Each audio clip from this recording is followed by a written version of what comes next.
बिस्मिल्लाहिर्रहमानिर्रहीम। Pakistan versus England दूसरा टी20 match जो आज इंग्लैंड में बर्मिंघम के स्टेडियम में होने जा रहा है।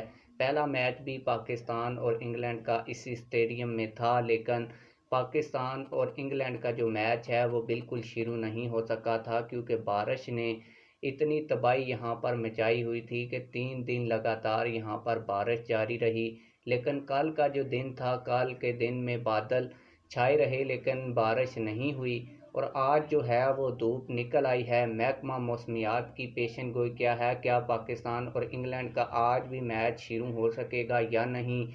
आप लोगों को बताता चलूँ कि ये जो मैच है पाकिस्तानी टाइम के मुताबिक 6:30 बजे शुरू होना है और अब जो लाइव और एक्सक्लूसिव बर्मिंघम से आप लोगों को मनाज़र दिखा रहा हूँ ये 4:30 बजे के हैं। आप लोग आसमान के ऊपर देख सकते हैं कि हल्के हल्के बादल भी हैं और साथ में धूप भी निकली हुई है। महकमा मौसमियात की पेशन गोई ये है कि आज बारिश होने के इम्कानात नहीं है और पाकिस्तान और इंग्लैंड का पूरा मैच यहाँ पर होगा।